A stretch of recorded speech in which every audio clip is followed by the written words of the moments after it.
ഇദ്ദേഹത്തിന്റെ ചരിത്രം അന്വേഷിച്ചു കഴിഞ്ഞാൽ എത്ര കേസുകളുണ്ട് എന്നുള്ളത് ഇനിയും കണ്ടെത്തേണ്ടിയിരിക്കുന്നു. 17 കേസുകളിൽ 8 കേസുകൾ വെറുതെ വിട്ടു, 9 കേസുകൾ ലൈവായിട്ട് ഉണ്ട്. അതില് ഗർഭിണിയായ സ്ത്രീയെ ഉപദ്രവിച്ചത് മുതൽ ഉദ്യോഗസ്ഥന്മാരെ തടഞ്ഞത്, അറസ്റ്റ് ചെയ്ത് കൊണ്ടുപോകുമ്പോൾ തടഞ്ഞ് വണ്ടിയിൽ നിന്ന് പോലീസുകാരെ ഉപദ്രവിച്ച് ചാടാൻ ശ്രമിച്ചതിന്റെ കേസ് മുതൽ അങ്ങനെയുള്ള ഒട്ടനവധി കേസുകളാണുള്ളത്. അതിലേക്കൊന്നും ഞാൻ പോകുന്നില്ല.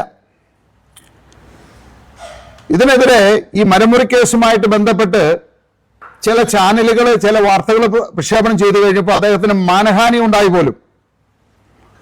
അദ്ദേഹം അതിനെതിരെ കർണാടകയിൽ പോയിട്ട് ഇവർക്കെതിരെ ഒരു കേസ് ഫയൽ ചെയ്തു.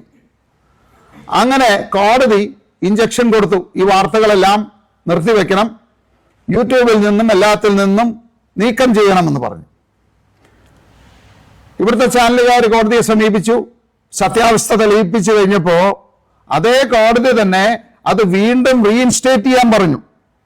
അവിടെ നിന്ന് ഡിലീറ്റ് ചെയ്ത നീക്കം ചെയ്ത വാർത്തകൾ വീണ്ടും റീഇൻസ്റ്റേറ്റ് ചെയ്യാൻ പറഞ്ഞതിന് ശേഷം 10,000 രൂപ പിഴയും അടിപ്പിച്ചു, അതായത് കോടതിയെ തെറ്റിദ്ധരിപ്പിച്ചതിന്.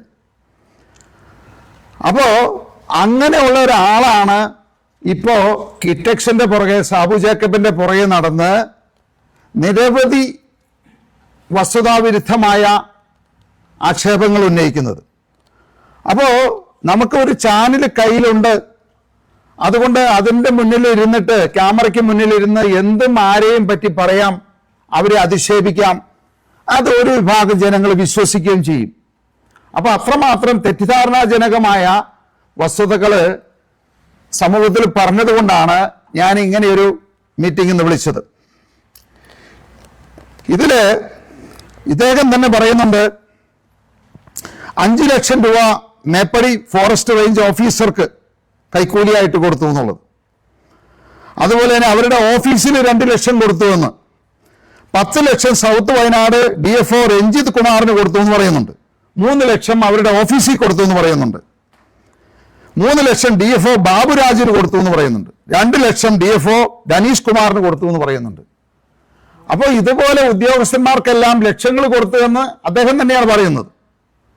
അപ്പൊ ഈ ഉദ്യോഗസ്ഥന്മാരെയും രാഷ്ട്രീയക്കാരെയും ഭരിക്കുന്നവരെയെല്ലാം കൂടെ ഉണ്ടെങ്കിൽ എന്ത് വൃത്തികേടും ചെയ്യാമെന്നാണ് അദ്ദേഹം ഇത് തെളിയിച്ചിരിക്കുന്നത്.